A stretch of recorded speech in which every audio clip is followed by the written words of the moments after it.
Okay, hello everybody again. I'm back. This is Sharonda, and this is my podcast as well as my YouTube channel, Spiritual Sense. Today is August the 1st, which is a Monday. And as I promised, I was going to be talking on more topics in regards to the paranormal, occult, supernatural. Again, in this podcast, I go over things such as Wiccan, witchcraft, voodoo, hoodoo, Wiccan, Santeria, reincarnation, empath, UFOs.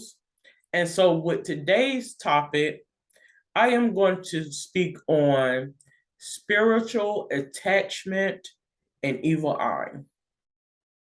And I decided to combine the two for time purposes into one podcast as well as a YouTube channel. Okay.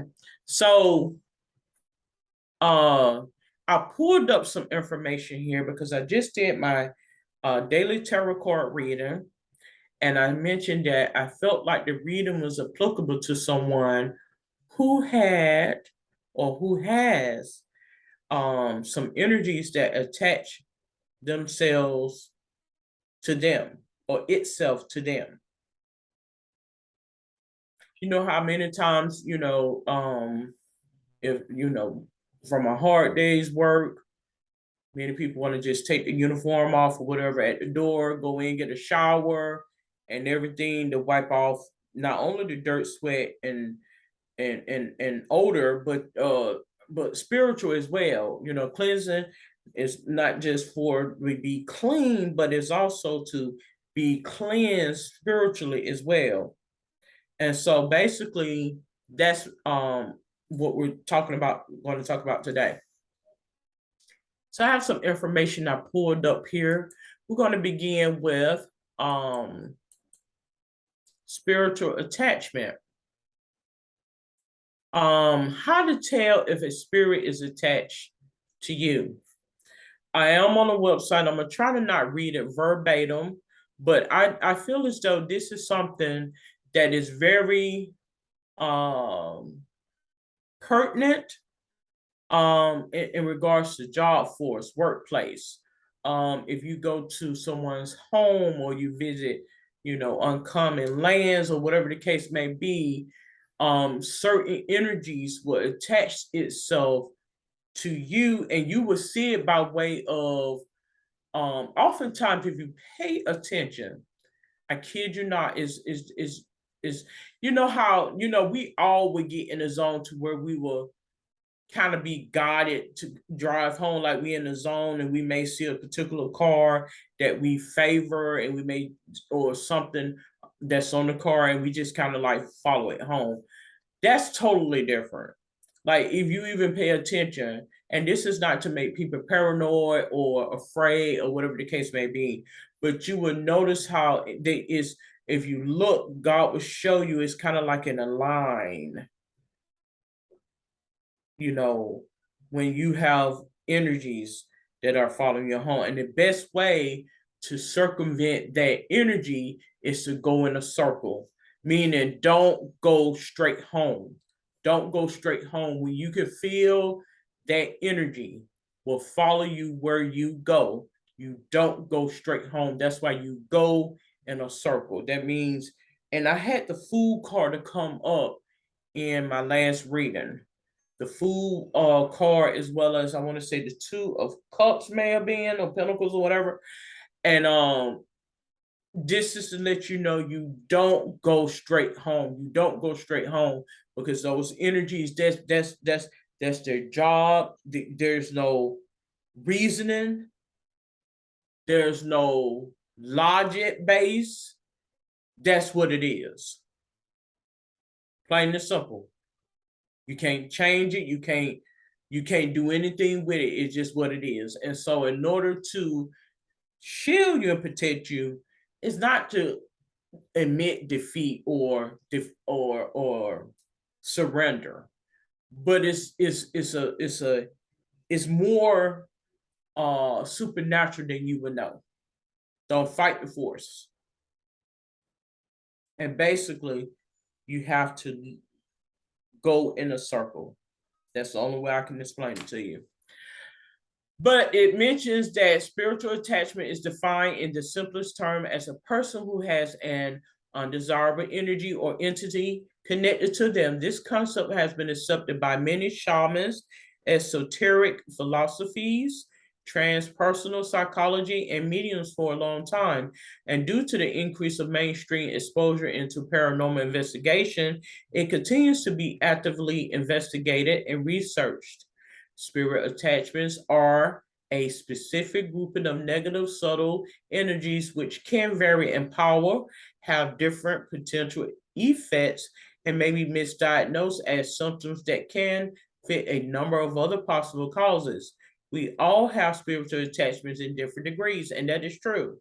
So it says sometimes people are very worried that they can be possessed during the it has a Yahuwah ceremony, but people already have attachments of all kinds prior to arriving at a ceremony or retreat. In our retreats, they can learn the proper techniques to cleanse themselves and close the cracks.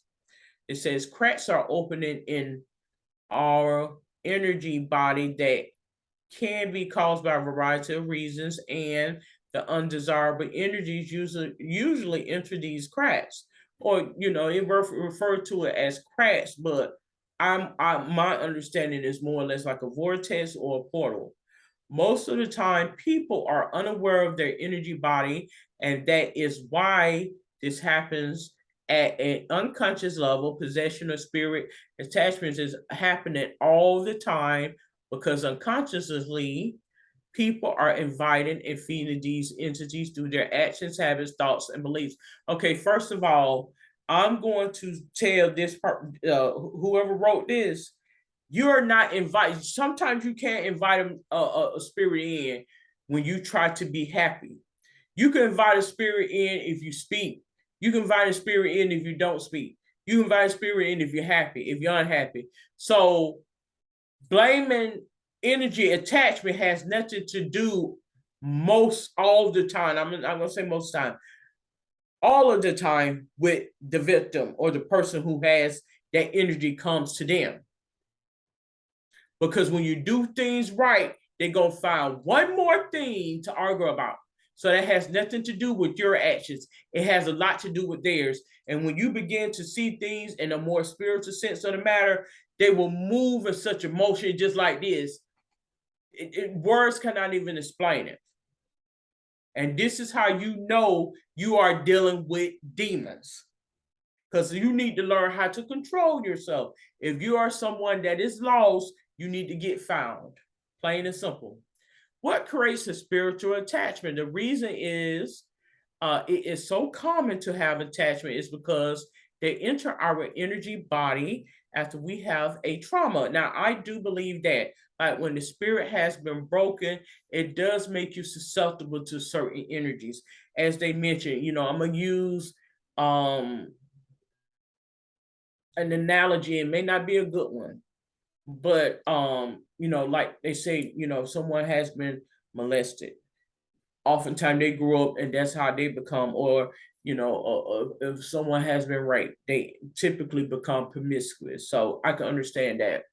Traumas create cracks or portals in our energy fields, and we can lose soul fragments in that moment.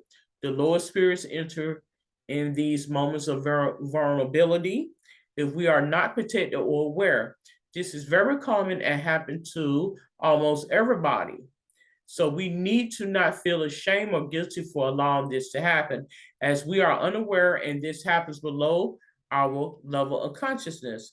Once we are aware and have the proper techniques, then we can take the actions required to free ourselves from these attachments. Okay, first off, deprogramming is a mode. You can simply ask it to go to the light. You can actually do a protective shield and barrier around you. Certain colors will offset and those spirits from attaching itself to you and focusing on you. You have to do these rituals, and you have to ask God to shield you, and it will happen because it is real. Thoughts are vibrations, and with your thoughts, you attract entities that resonate. Thoughts affect the conditions of the energy body. With your thoughts and projections, you are feeding entities. For example, gossiping. Now, I do know that. Jealousy. Oh my God, don't I know? Addictions, control issues, victim complex, pornography, etc. All our bad habits and everything that causes an endless repetition of our unconscious pattern of behavior are connected to the lower chakras, and by resonance, we attract the same type of low energy entities. And I do believe that. Now, that part, I can honestly say you can be porn addicted, you can be controlling issues, jealousy issues, victim complex. So I understand about all of that. It does perpetuate a continuous cycle over and over again. They can't change if they wanted to. The bad habit to look for a savior is the one of the main causes of spiritual attachment and possession. For the same reason, when people do rituals, assuming they are good, but without fully understanding that they are calling entities and open portals. Now, that is true. But as I mentioned, if evil it shall be, then evil it will be. So you got to be careful as to what you put out, because you got to be receptive of that energy. What you put out, it will reciprocate back to you. The antidote is to work in your shadow or dark side, being aware of your temptations, even though it is very painful to feel like a victim. Simultaneously, you feel pleasure for a variety of reasons, like being right, knowing the other person is evil, etc. It is a repetitive trap with no evolution. All of these bad habits are programs that need to come to our awareness, and then we must see if we are ready to make the commitment to let them go. Okay, first of all, some things are like that. When you are in certain fields or in certain energy forces, it's already set up to be all wrong. So there's, if I say it's wrong, I'm not being negative, but for calling a spade, or whatever the case may be. As I said, the leopard can't change the spot. So if you recognize the demon, then that's what it is. Let's see. Let's go to, why is it so difficult to realize how we are inviting the attachments? There are times when you can invite attachments, but there are times when the attachments are already there, and that's energy apart from. Energy apart from, meaning in another time and space that gravitate into your time and being. And many times when you see that happen, then you could just transition over or transcend over to something else. It is because most people are so trapped that they don't have the perspective of the problem, and also lack of knowledge. Most people don't know anything about the entities in the spirit world and how they need energy or food to survive, or they don't believe that they are the ones inviting these entities. It is easier to blame other people. It is a lot of work to connect to our higher centers of consciousness. Okay, first of all, to whoever wrote this, you don't blame anything. You present it as it is. If a demon presents to you, then that's what it is. It ain't got nothing to do with inviting anything. A demon is a demon. And they get mad because you call it for what it is, but that's simply what it is. Let's see. Okay, so it says common, and I'm gonna go down here. Common symptoms of spiritual attachment. The effects of spiritual attachment vary in degrees, from barely perceptible to causing incapacity. Capacity. Attached spirits may influence feelings and perception. Abusive voices are characteristics of lower spirits, and helpful spirits are attributed to spirit guides or divine source. Spirits can only attach themselves to those who are willing and cooperative. That is a lie. That is a lie. That is a lie. That is a lie. You don't have to believe in Satan for Satan to be for Satan to exist. Now, of course, you could be aware of him and choose not to allow it to take precedence in your life, but you don't have to necessarily believe in demons in order for demons to present themselves. That's simple as that. Different types of spiritual attachments. Well, we have earthbound entities. It says earthbound is the spirit of dead persons that didn't leave this realm. They're earthbound. That is what this mentions here. I'm not going to go into too much detail because a lot of it contradicts, and I did choose to go on here on this website. Thought parasites. Now, from what I get from this, thought parasites feed off of our lower frequencies that are a match to theirs: jealousy, fear, greed, hate, hostility. Okay, thought parasites feeding thought continuously. Okay, first of all, if you are somebody that is empathetic and empath, and you are taking on OCD thought patterns of others, I am not a jealous person. I'm one of these people. You can have the world, as far as I'm concerned. A jealous person will try to keep you from having. A jealous person is trying to control you and what you do, think, feel, say, taste, and whomever. Whoever wrote this is a thought parasite to even write this.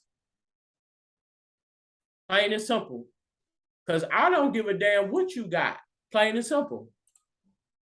That's how it works in my world. And so let me go ahead and get off of this website because it's really pissing me off. Anyways, so let me make sure I am recording. A spiritual attachment, by my definition, and some of the stuff on there I agree with, a lot of it I didn't agree with.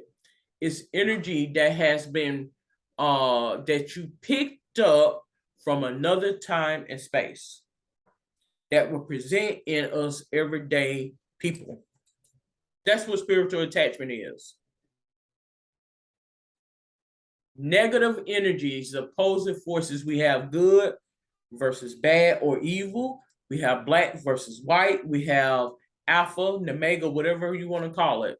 And basically, when someone sits in a catatonic state for hours on end and pondering and just thirsting, driving and stuff, and just ponder and study on you, that is a spiritual attachment upon that person. It's a controlling, demonic, satanic entity. Is what it is from another time and space, and they are presenting it right before your eyes. That's what a spiritual attachment is. Plain and simple. I don't have to be a shaman, a spiritual advisor, a medium, a gypsy, or whomever to know that. Many times in this time and space, for our understanding, we will refer to that as mental illness. But ultimately, it's spiritual. It's spiritual. Okay. So I am not going to be on this podcast as well as this YouTube channel for too much longer, but I do have to finish up. And let me get my just a moment, because I'm going to get my tarot card reader uploaded as I'm continuing with this, and then we're going to proceed to finish up. So give me just a moment as I do that.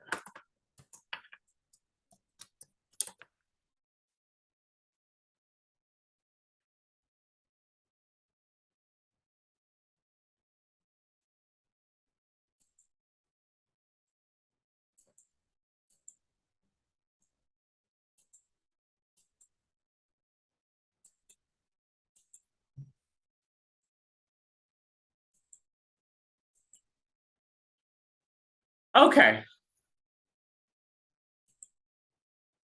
All right. So we're going to proceed with evil eye. Now, I'm pretty sure many people have heard of evil eye or reference to an evil eye. So I'm on here. It says evil eye is a supernatural belief in a curse brought about by a malevolent glare, usually given to a person when one is unaware. The evil eye dates back about 5,000 years.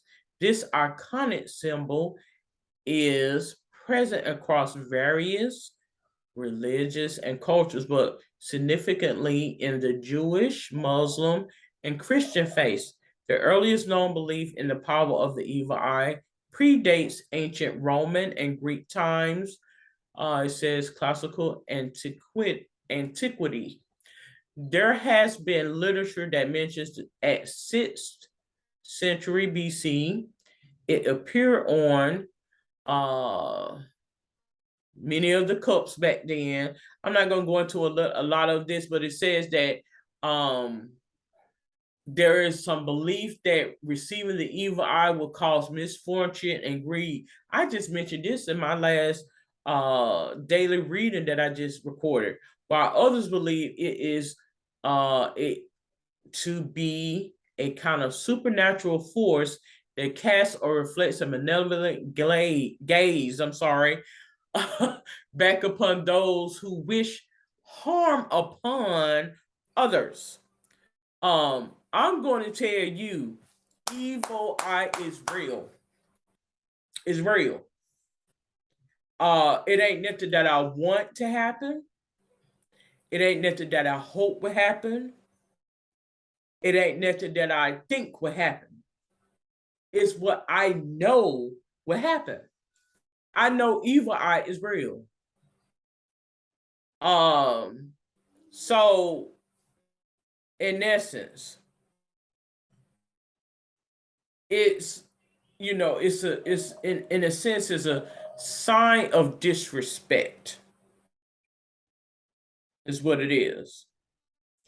And I'm going to pull up some more information because it's more complex than what I'm giving off right now. Like evil eye is real.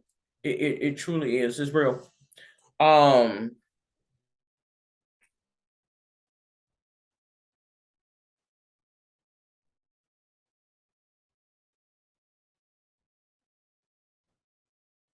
But it's a symbol to keep if you take note of going in certain people's homes and businesses and things of the sort, they have a way of keeping uh those who snoop and poke their nose into something that doesn't belong. They have a way of getting you out of there. That's basically what evil eye is. The belief in the evil eye dates back almost 3,000 years to ancient Greece and Rome. Is one of the strongest symbol images in the world. Wearing an evil eye as an amulet is believed to protect against evil forces. The evil eye has symbolism in every country. So it's in essence it's a statement. It's a saying without saying. So it has a reference to the Eye of Horus, feather, the cross. Like if I can give you a depiction best fitted or best suited to what I feel like evil eye is, the cross will be one of those that the Christians typically use. And it's a representation of bodily harm or a threat, so to speak, if you do anything to the contrary, what I have deemed to be right or kosher. That's basically what evil eye is in a nutshell. But in essence, when a person takes on that impression where they giving you, the deep dark stare and looking you in your eye and all this other stuff. That's basically letting you know where it's coming from. Like if this person is a person that is empath and is able to pick up on certain things, that's basically what that is. Evil eye. So God will put it in your spirit and you will know what that is. It's a glare, kind of like a stare. It mentions that in certain cultures, they don't like you looking at their children because they think you would bring upon harm upon their children to look at their children. And even to look at them, they would think that you're trying to cause some injury or harm to them. Some people see that as a sign of disrespect. Then you got other people, when you don't pay them any attention and such, they seen that as a sign of disrespect. So you really don't know how to gauge when you're dealing with a whole bunch of different cultures and people with their different beliefs. You know, I even read somewhere or heard somewhere that showing the bottom of your shoe in a certain culture, and I'm not even gonna tell you which one, was considered a sign of disrespect. So, you know, you have that out there. You know, it's something, but hey. But and there are some methods of protection against evil eye. It says the Greeks would carry incense or the cross as protection against the evil eye. New mothers would keep objects as protection under their pillows or on their heads, and these included red, black, or white strings, a nail, gunpowder, bread, salt, garlic, a ring, indigo blue, or a pair of silver buckles. Each of these objects held a meaning which made it a good defense against the evil eye. And it says gunpowder symbolized an ability to fight back against the evil eye. The nail symbolized strength. The indigo color is held to power. Salt was a symbol of preservation and strength. So, preventing evil eye in certain villages in the Greek era, the fur bearer would be burned to cure the curse. Gypsies would massage the foreheads to rid of the effects of the evil eye. Let's see. So there's different trinkets and little amulets and different jewelry and stuff. You can jewelry. I'm sorry, I tend to say jewelry. Jewelry that you can wear that can help protect against the evil eye, meaning to get the focus off of you. There are eye inspired jewelry that you can wear, and it will bring the attention away from what the focus is.